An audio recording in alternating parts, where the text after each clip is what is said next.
So, I got a comment the other day that asked a very, very good question. And that question is, why at a high level of play do so many Italian players convoy their army into Tunis in 1901?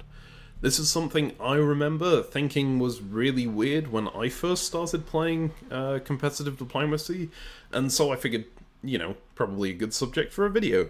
Um, so to set the scene here, the most common opening you'll see from Italy, at least a pro-Austrian Italy player, at a high level of play is Rome to Apulia and Naples into Ionian Sea. Should be noted, this is an aside, but you should always move into Apulia and not Naples if you're doing this opening, because in that once-in-a-lifetime event where Marseille went to Piedmont and Germany sent Munich to Tyrolia and they attacked Venice together, you will be very thankful for being able to do that. Right, but that's not the subject of the video here. The subject of the video is this next move, which is Apulia into Tunis. This is what you'll see all the time at high level of play. And intuitively, it doesn't really make sense, right? Because you're sending your army to basically be stranded somewhere where it's completely useless.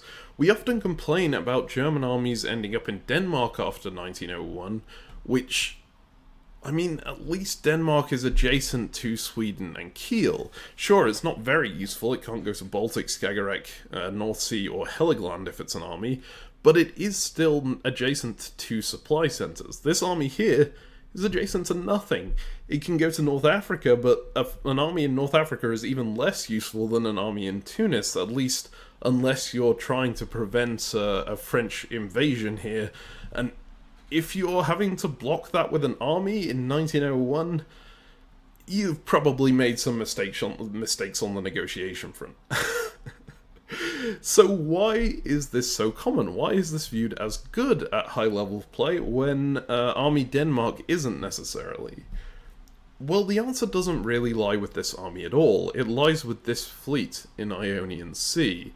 The important thing about this opening is that in spring 1902 you will control Tunis, so you'll have a build, but you will also have a unit already in the Ionian. And I'm going to need to roll back a bit to demonstrate why this is useful, because I didn't do any of the Turkish moves here. So let's... good thing about Turkey is I can just enter their moves for the fall, and they're basically in the same position as they would be anyway. But Turkey generally builds a fleet in Smyrna in high-level games. That is what you will see all the time in 1901. And as Italy, you'll probably be wanting to put down Fleet Naples, especially if you're pro-Austrian. So, in this scenario, Ionian can interact with Aegean and Eastern Mediterranean immediately. Whereas if you've done this, if you've moved Ionian to Tunis, you then have to build Fleet Naples, and then your first turn in 1902 is spent moving a unit back into Ionian. And not only is that a bad thing by itself, it also means that only one of these units can really be doing something useful.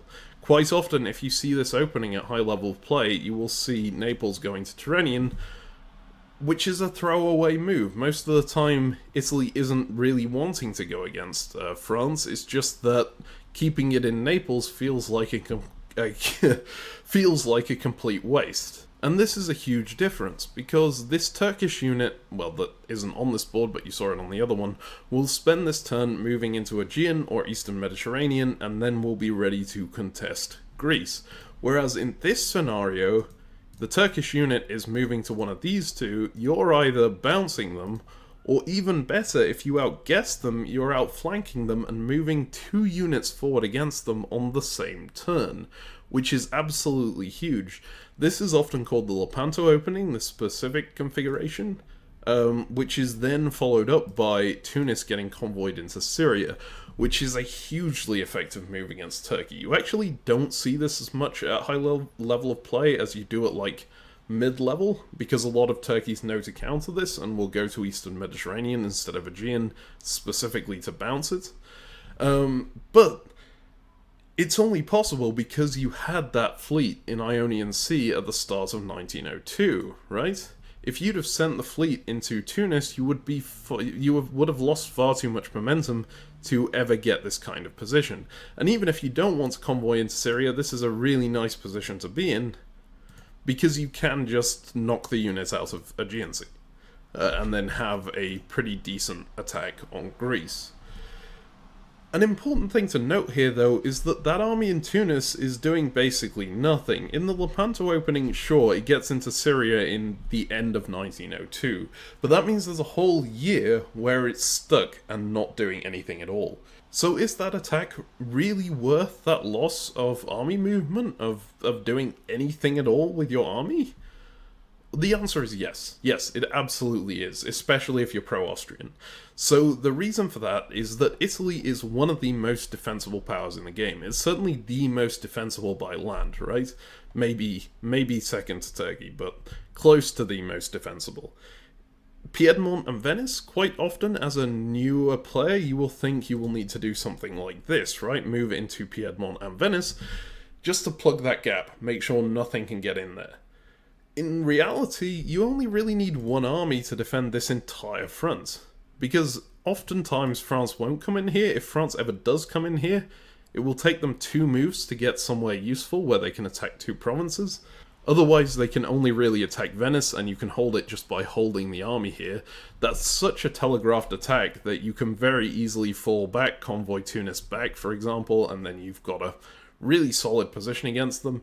You're very rarely going to get more than one person attacking you at once in the early game, because if Austria goes for the attack, Austria does have a really good attack opportunity against Italy in 1901 doing something like this. But if they do something like this, they leave Russia and Turkey uncontested in the Balkans. And that is a great recipe for Austria being completely run over. So you will basically never see this at a high level of play. You will never see an Austrian going all out against Italy until they've at least secured their position here, which tends to take until at least 1903. So you've got a while where you can protect your entire northern front with this one unit perfectly fine. And in fact, moving north is actually a little worse than it looks, because if you move something like this, if you go to Piedmont and Venice, then at least at a high level of play, both of your neighbours are going to be looking at you suspiciously. Well, France will always be looking at you suspiciously if you move to Piedmont. There is no question there. But this move, having an army in Venice, can usually be justified as defensive against Austria, just in case Austria has, like, a unit in Trieste. You can say, okay, I would like to keep this unit here, so you can't just walk in. That's completely justifiable. If you have 2 units up north, Austria is going to be a little more like, I'm not sure I trust you, because you only really need the 1 unit to defend Venice. Even if you have it in Piedmont, it can still defend Venice. It can do that, right? So you're losing a little bit of trust with your ally by doing this, in fact. And so convoying it into Tunis often loses you nothing at all unless you were planning to all-out attack Austria in 1901 otherwise. So the last thing to talk about here is actually the Austrian attack that follows on from this. So often this convoy to Tunis is viewed as a great pro-Austrian opening, right? But actually it doesn't need to be. If we go ahead and build a fleet here, you can actually use it as an anti-Austrian opening, because generally Austria will be in a position like Serbia, Greece, Budapest, Vienna after 1901, and they'll be trusting you after this. And then you can convoy into Albania with Ionian Sea. It is something that does block this fleet in, so you'll have to do that, which is never ideal, but it is what it is. And you'll probably be able to move Venice into Trieste as well. So convoying to Tunis doesn't even really cripple your ability to attack Austria. So I think that was a little more rambly than usual. I apologize for that, but that is, in short, why you want to convoy to Tunis in 1901. In short, it's that army is relatively useless to Italy, and that fleet in Ionian Sea in the spring of 1902 is incredibly useful.